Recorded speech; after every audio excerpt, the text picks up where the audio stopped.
We are just now testing out in beta version. That means, before we really make it available to everybody, in beta version, a brand new thing that I've been working on for almost a decade and a half.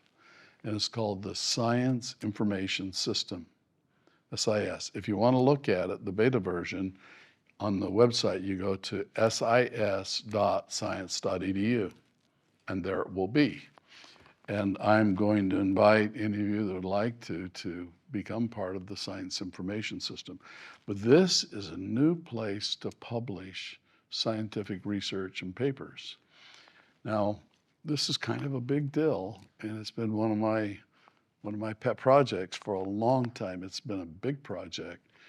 But when you publish scientific research in a normal way, you do your research, you write up your paper. When you get it all perfect, you submit it to the journal you want to publish it in.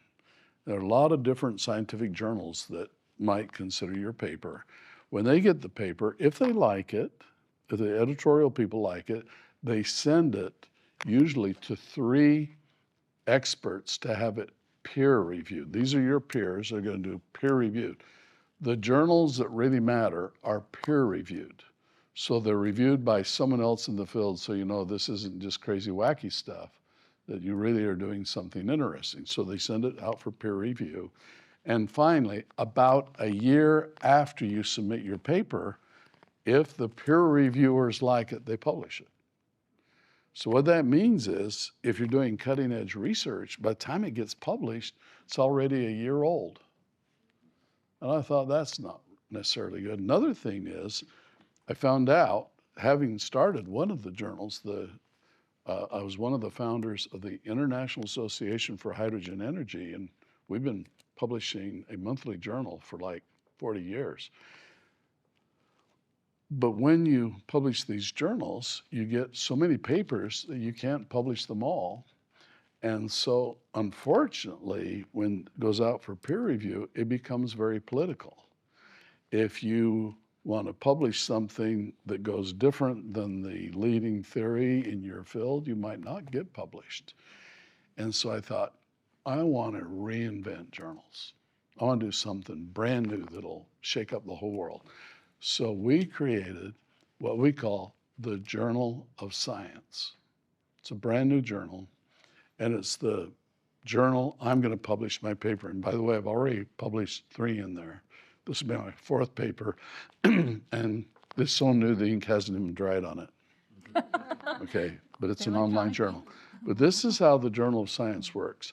Anyone that is part of the International Academy of Science can publish in the journal, and anybody can join the Academy, right? So you can publish in the journal. No peer review. When you're ready, you publish it. Once it's published in the journal, it is then open for peer review by anybody that wants to review it. So instead of 3 people, you get many, many people, especially if it's an interesting paper, and they all get to review their things.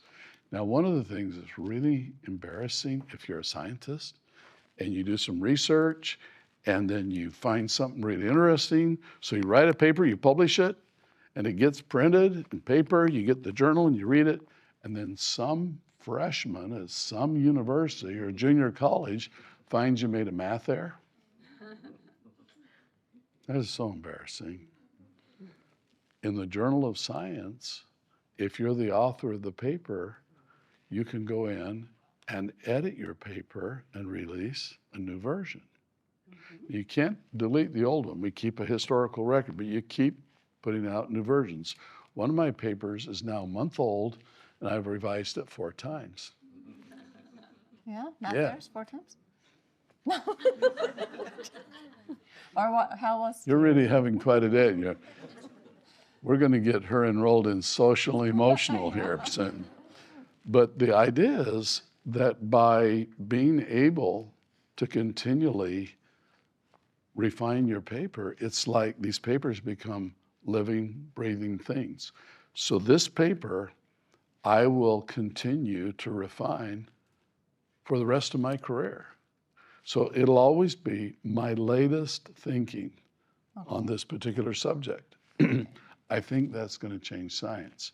Another thing about this journal is anybody can read every paper in the Journal of Science at no cost. In our hydrogen journal, if you search on Google and you find the abstract, oh, that's just the paper I want to read, you click on reading it, then you have to join the association or you have to pay $20 to read it.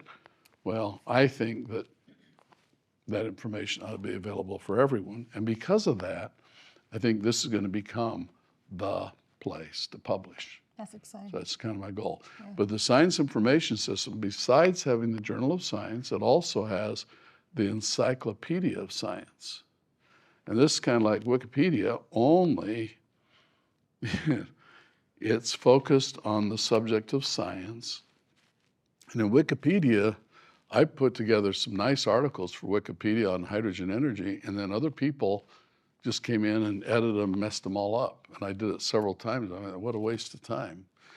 In the Encyclopedia of Science, we have a person that becomes the author of that article, and anyone can come and recommend enhancements, but you've got someone to kind of run referee on every article.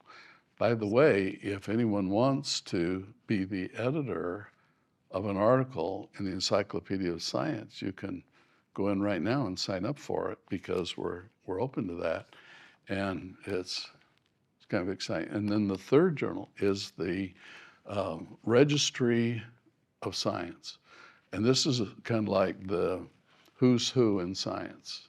And we need a way of knowing down to the minute technical details what things people are expert in, so that we can really have worldwide collaboration. I think it's going to become really fun. This has been one of my dreams, was to create this journal. And it's taken a lot of doings. I think the team that's been working on this have done a wonderful job.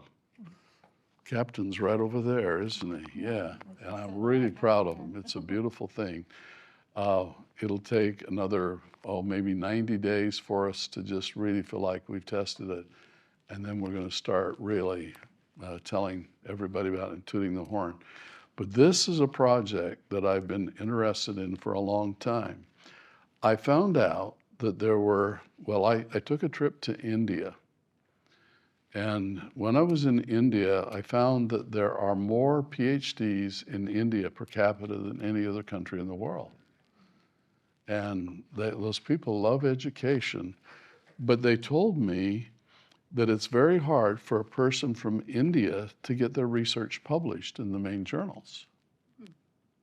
And then when we started our journal, I learned why. There are so many papers from India. If we published them all, it would just be an Indian journal. Well, now everybody without politics can get their stuff published. And then the peer reviews will determine just really how good they are. So watch out for the Journal of Science.